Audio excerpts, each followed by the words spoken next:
Hello all, welcome to apple advice. Apple பார்த்தீங்கன்னா 4 iPhone புதுசாக launch பண்ணியிருக்காங்க. 4மே செம்மையான ஐஃபோன்னு சொல்லலாம். அந்த செம்மையான ஐஃபோனுக்கு ஏற்ற மாதிரி ப்ரைஸையும் செம்ம அதிகமாக வச்சுருக்காங்கன்னே சொல்லுவேன் நான். இந்த வருஷம் வந்து புது ஐஃபோன் ஒன்று எக்ஸ்ட்ராவாக லான்ச் பண்ணியிருக்காங்க. போன வருஷம் வரைக்கும் அவங்க 3 ஐஃபோன் தான் வச்சுருந்தாங்க. இந்த வருஷம் பார்த்தீங்கன்னா எக்ஸ்ட்ராவாக வந்து மினின்ற செக்மெண்ட்டை உள்ளே நுழைச்சிருக்காங்க. 4 ஐஃபோன் பேர் பார்த்தீங்கன்னா iPhone 12 mini, iPhone 12, iPhone 12 pro and iPhone 12 pro max. இப்போ ஐஃபோன் 12 அண்ட் 12 மினியை பற்றி ஃபஸ்ட்டு பார்த்துடலாம். 4த்துலையுமே பார்த்தீங்கன்னா A14 bionic சிப்செட் தான் கொடுத்துருக்காங்க. இதுதான் இன்னைக்கு இருக்கிறதுலே பவர்ஃபுல்லான சிப்செட்னு சொல்லலாம். 4 ஃபோனுமே டிசைன் சேஞ்ச் கொண்டு வந்திருக்காங்க. எல்லா ஃபோன்லையுமே பார்த்தீங்கன்னா சைடில் ரவுண்ட் எட்ஜஸ் இல்லாமல் ஸ்கொயர் எட்ஜஸ் கொடுத்துருக்காங்க. ஐபேட்லேயும் இப்போ அதே டிசைன் தான் ஃபாலோ பண்ணலாம். இதுக்கான கரெக்டான ரெஃபரன்ஸ் உங்களுக்கு வேணும்னா நீங்கள் ஐஃபோன் 5S பார்த்துருந்தீங்கன்னா அந்த சைடு எப்படி இருந்ததோ அது மாதிரி தான் இதுலேயும் இந்த சைடு இருக்கும். ஸோ கர்வ்ட் எட்ஜஸ்லேருந்து சைடு எட்ஜஸ்க்கு மறுபடியும் போயிருக்காங்க. அதனால வந்து ஆப்பிளுக்கு வந்து நிறைய பெனிஃபிட், கொஞ்சம் தின்னர், லைட்டர், கொஞ்சம் ஸ்மாலர், அந்த மாதிரி நிறைய டிஃப்ரென்ஸ் வந்திருக்கு. மெயினான சேஞ்சுன்னு பார்த்தீங்கன்னா இதில் கொடுத்துருக்க டிஸ்பிளே தான். இதில் வந்து போன வருஷம் வரைக்கும் ஐஃபோன் 11 எல்சிடி டிஸ்பிளே தான் கொடுத்துருந்தாங்க. இதில் வந்து ஓலட் டிஸ்பிளே கொடுத்துருக்காங்க. அதோட ஆப்பிளோட டேர்ம்ஸ்லாம் வேறு வேறு இருக்கும். பட் மேட்ரு என்னென்னா ஓலட் டிஸ்பிளே கொடுத்துருக்காங்க. அதனால் வந்து இந்த சைடில் இருக்க பெசல்லாம் ரொம்ப கம்மியாக இருக்குது.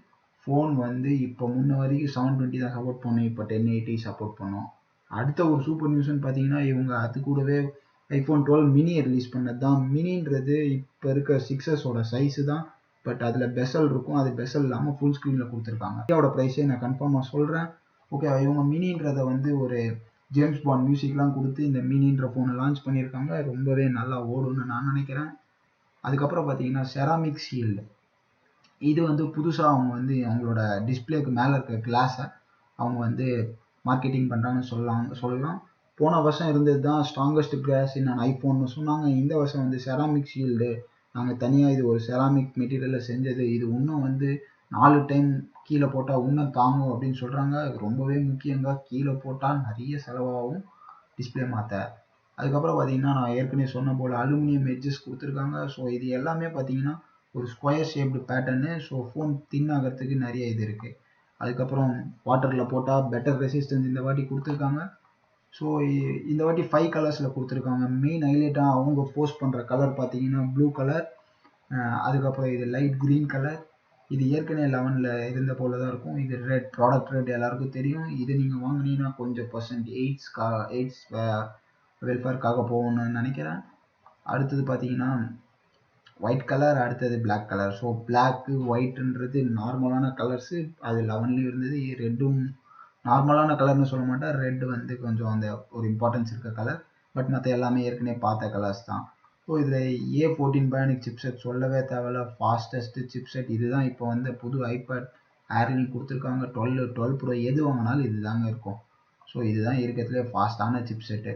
4 கோர் ஜிபியூ, 6 கோர் சிபியூ இருக்குது. அதனால் நீங்கள் நினைக்கிற எல்லா கேமையும் விளையாடலாங்க, ஒன்றுமே ப்ராப்ளம் இல்லை. அதுக்கப்புறம் பார்த்தீங்கன்னா சூப்பர் ரெட்டினா XDR டிஸ்பிளே கொடுத்துருக்காங்க. அதுதான் நான் ஓலெட்னு உங்ககிட்ட சொன்னேன் ஏற்கனவே. கேமராவுக்கு வந்துடலாம். அதுக்கு முன்னாடி இதில் மெயினாக பார்த்தீங்கன்னா 5G கொடுத்துருக்காங்க. அப்புறம் டியூவல் கேமரா கொடுத்துருக்காங்க. இது ரெண்டுமே வந்து புது சென்சார்னு சொல்கிறாங்க. அதனால் வந்து நியூவாக வந்திருக்க ஒயிட் கேமரா வந்து 27% வந்து லைட்டு அப்சர்வ் பண்ணுன்னு சொல்கிறாங்க. அதுக்கு நிறைய ஃபோட்டோ வீடியோலாம் போட்டு காமிச்சாங்க.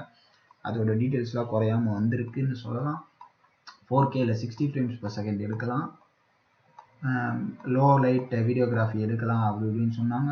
ஸோ வீடியோ அந்த இது எல்லாமே வந்து 12 ப்ரோ மேக்ஸை தான் அவங்க அதிகமாக சொன்னாங்க. ஏன்னா அதில் எக்ஸ்ட்ரா ஒரு கேமரா கொடுத்துருக்காங்க. அதுக்கும் இருக்க டிஃப்ரென்ஸ் அந்த எக்ஸ்ட்ரா ஒரு கேமரா தான். அப்புறம் பார்த்தீங்கன்னா மேக்ஸேஃப் அக்சசரிஸ்னு ஒன்று புதுசாக இன்ட்ரடியூஸ் பண்ணியிருக்காங்க. ஸோ ஐஃபோன்லேயே ஒரு மேக்னெட் மாதிரி ஒன்று வச்சுருக்காங்க.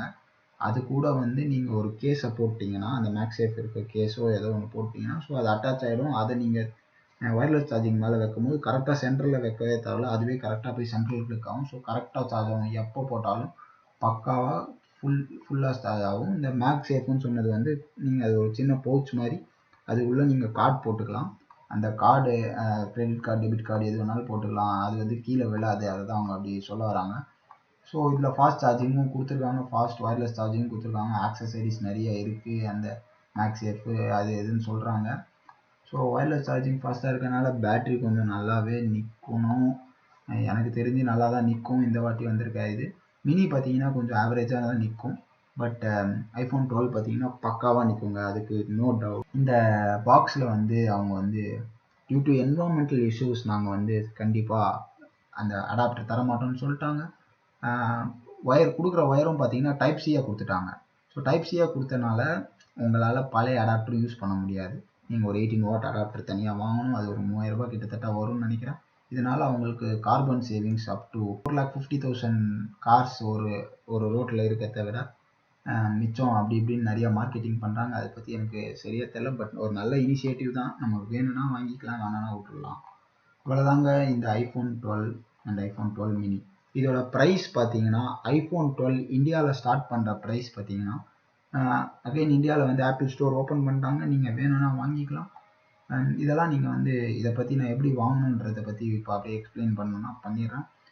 ஏற்கனவே என்கிட்ட ஏதாவது ஃபோன் இருக்குது அப்படின்னா அப்படிலாம் கொடுத்து ஐஃபோன் 12 மினி இப்போ ஏதோ ஒரு colour 64 GB with no Apple care வந்து 70,000 ரூபாய் வருதுங்க. ஐஃபோன் 12 மினி 70,000 ரூபாய். இதே வந்து ஐஃபோன் 12 பார்த்தீங்கன்னா 80,000 ரூபாய் வரும், 10,000 ரூபாய் அதிகம். ஸோ இது ரெண்டுமே வந்து ஒரு நல்ல பையா அப்படின்னு கேட்டிங்கன்னா அது வந்து டிபெண்ட்ஸுங்க. நான் ஒரு வருஷமும் புது ஃபோன் வாங்குவேன், இல்லை நான் இப்போ வாங்க போகிறேன், எனக்கு புது ஃபோன் பட்ஜெட் பற்றி அவசியமே இல்லை அப்படின்னா கண்டிப்பாக 80,000 70,000 கொடுத்து வாங்கலாம். இல்லை எனக்கு பட்ஜெட் மேட்டர் அப்படின்னா கண்டிப்பாக கண்ணை மூடின்னு 17ஆம் தேதி 11 வந்து 50,000 ரூபாய்க்கு விற்கிறாங்க. இப்போது இந்த ஃபோன் ரிலீஸ் ஆனதுனால ஆப்பிள் ஒரிஜினல் ப்ரைஸே 54,500 ரூபாவை குறைச்சிட்டாங்க 11. நீங்கள் பார்த்தீங்கன்னா அமேசான் சேலில் 50,000 ரூபாய்க்கு விற்கிறாங்க. இந்த தீபாவளி சேலில் 54,500 ரூபாய்க்கு ஆப்பிள் வெப்சைட்லேயே விற்கிறாங்க. apple.com/in போட்டிங்கன்னா வந்துடும். அதில் வந்து ஏர்பாட்ஸ் ஃப்ரீயாக தராங்க. அதை பற்றி ஃபுல் டீட்டெயில்ஸ் வேணும்னா நான் ஏற்கனவே ஒரு வீடியோ போட்டிருக்கேன், அதை செக் பண்ணி பாருங்கள். கடைசியாக நம்ம வந்து ஐஃபோன் 12 பற்றி லைட்டாக பார்த்துட்டு முடிச்சிடலாம். ஸோ ஐஃபோன் 12 வந்து ரொம்பவே காஸ்ட்லியாக விட்டுருக்காங்க இந்த வருஷம். நார்மலாக போன வருஷம் அந்த ஐஃபோன் 12 ப்ரோ 11 ப்ரோ பார்த்தீங்கன்னா 1,00,000 ரூபாய் கிட்ட விட்டுருந்தாங்க. 11 ப்ரோ மேக்ஸ் வந்து 1,20,000 ரூபாய்க்கு 10,000 ரூபாய் கிட்ட விட்டுருந்தாங்க. இந்த வருஷம் வந்திருக்க ஐஃபோன் 12 பார்த்தீங்கன்னா ஃபர்ஸ்ட் ஐஃபோன் 12 ப்ரோவே வந்து 1,20,000 கிட்ட விட்டுருக்காங்க. அது 128 GB மாற்றிட்டாங்க ஃபர்ஸ்ட் வேரியண்ட்டுன்றதுக்காக. அவ்வளோ கொடுத்து வாங்கணுமான்னு எனக்கு சத்தியமாக தெரியல. அது இன்னொன்று வந்து 1,30,000 40 இருக்குது ஐஃபோன் 12 ப்ரோ மேக்ஸ். கண்டிப்பாக எனக்கு தெரியலங்க, நீங்கள் வேணும்னா அதை வாங்கலாம். இதில் பெருசாக அப்கிரேடுன்னு பார்த்தீங்கன்னா இந்த லெஸ் பெசல் மோர் ஸ்க்ரீன்லாம் ஏற்கனவே நம்ம ஐஃபோன் 12 இருக்கிறது தான். இதில் வந்து புதுசாக கலர்ஸ்லாம் விட்ருக்காங்க, கோல்டு கலர்லாம் விட்ருக்காங்க, செம்மையாக இருக்கும்னு எதிர்பார்க்குறேன். இதில் வந்து சைஸ்லாம் அப்கிரேட் பண்ணியிருக்காங்க, 6.7 இன்ச் ஆக்கியிருக்காங்க 6.5 இன்ச்லேருந்து. அந்த ஃபோனில் இருக்கிற 3வது கேமரா வந்து வேறு லெவலான கேமரா. இதில் 3 கேமரா இருக்குது, அதுதான் மேஜர் அட்வான்டேஜ். இந்த 3வது கேமராவில் என்னென்னவோ பண்ணேன் அப்படி இப்படின்னு சொல்கிறாங்க. சத்தியமாக அந்த கேமராலாம் இப்போதைக்கு நமக்கு யூஸே இல்லைன்னு தான் சொல்லுவேன். 12 போதுமான அளவு தான். ஸோ அந்த கேமராவில் இமேஜ் ஸ்டெபிலைசேஷன், அதுக்கப்புறம் வந்து எக்ஸ்ட்ரா லைட்டு 77% வந்து நைட்டில் எடுத்தால் எக்ஸ்ட்ரா லைட்டு அது வந்து உள்ளே இழுத்து நல்ல ஃபோட்டோவாக கொடுக்கும். அப்படி இப்படின்னு நிறைய போட்டாங்க. ஒரு வீடியோவே க்ரியேட் பண்ணலாம் ஐஃபோன் 12 ப்ரோலாம் வச்சு. ஸோ அவ்வளோ உங்களுக்கு வந்து கேமரா தான் முக்கியம் அப்படின்னா மட்டும் கண்டிப்பாக இந்த iPhone 12 pro iPhone 12 pro max வாங்குங்க. எக்ஸ்ட்ராவாக ஆட் பண்ணது வந்து இந்த டெலிஃபோட்டோ கேமரா மட்டும்தான். இதில் 52 mm ஃபோக்கல் லென்த்து அவங்க பெருசாக பேசினாங்க. அப்புறம் ராவில் வந்து நம்ம இமேஜ் சேவ் பண்ணலாம் அப்படின்னு சொல்லியிருக்காங்க. இது வந்து ஒரு நல்ல ஃபீச்சர். இதெல்லாம் வந்து நம்ம ரொம்ப கேமரா பற்றி தெரிஞ்சாதாங்க இதெல்லாம் தேவை.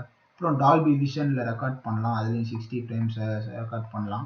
8 பிட்லேருந்து 10 பிட்டாக இப்போ மாற்றிருக்காங்க. பழசெல்லாம் 8 பிட் தான். 10 பிட் வந்து இது வரைக்கும் எந்த ஃபோன்லையுமே ரெக்கார்ட் பண்ண முடியாது. இதெல்லாம் வந்து ஒரு ஃபுல் கேமரா தெரிஞ்சவங்களுக்கு புரியுற டெக்னாலஜி. நார்மலாக நமக்கு தெரிய தேவையில்ல, இது ஒரு நல்ல ஃபீச்சர். ஒரு நார்மலாக ஒரு கேமரா எடுக்கிறத இப்போ வந்து ஐஃபோன்லேயே எடுக்கலாம், அவ்வளோதான் சிம்பிளாக. இது வந்து எந்த ஃபோன்லையும் இப்போதைக்கு இல்லை. இதை எடிட் பண்ணுறதுக்கு தனியாக சாஃப்ட்வேர்லாம் தேவையில்லை, அவங்க வச்சுருக்க சாஃப்ட்வேர்லேயே எடிட் பண்ணலாம் அப்படின்னு சொல்கிறாங்க. இதெல்லாம் வந்து நார்மலாக ஒரு ஐஃபோனில் பண்ணுறது ரொம்ப கஷ்டம். இப்போ இந்த வாட்டி கொண்டு வந்திருக்காங்க. பிரைட்னஸ் பார்த்தீங்கன்னா 1200 நிட்ஸ் பிரைட்னஸ் கொடுத்துருக்காங்க. இது வந்து இந்த ப்ரோன்னு இவங்க மார்க்கெட்டிங் பண்ணுறதுக்கு கண்டிப்பாக அவ்வளோ பிரைட்னஸ் கொடுத்தா அளவு. மற்றபடி 11ல் இருந்த எல்லா ஃபீச்சர் 12ல் இருந்த எல்லா ஃபீச்சரும் இதுலேயும் இருக்குது. ஸோ அவ்வளோதான், பெருசாக எதுவும் இதில் இல்லை. கேமரா தான் மெயின். காசு இருந்தால் கண்டிப்பாக இந்த ஃபோன் வாங்கலாம். இல்லை நான் பட்ஜெட்டில் பார்க்குறேன் அப்படின்றவங்க 11, இல்லை கொஞ்சம் பட்ஜெட் இன்க்ரீஸ் பண்ணுறேன் அப்படின்றவங்க இது. இதில் பார்த்தீங்கன்னா 50,000 ரூபாய் ஆகுது, 70,000 ரூபாய் ஆகுது, 80,000 ரூபாய் ஆகுது. 50,000 ரூபாய் 11, 70,000 ரூபாய் 12 மினி, 80,000 ரூபாய் 12. ஸோ இது மூணுத்துக்கும் உங்கள் பட்ஜெட்க்கு ஏற்ற மாதிரி வாங்க. எனக்கு வந்து நியூ மாடல்லாம் முக்கியம் இல்லை.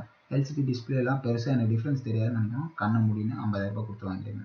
அப்படி இல்லை நியூவர் மாடல்ஸ் தான் வேணும்னா உங்கள் பட்ஜெட்க்கு ஏற்ற மாதிரி 12 மினியோ 12 வாங்கிடுங்க. ஸோ இவ்வளோ தாங்க இந்த வீடியோ. நான் முடிஞ்சால் 12 வாங்கி போடுறேன். தேங்க்ஸ் ஃபார் வாட்சிங் திஸ் வீடியோ. Stay tune.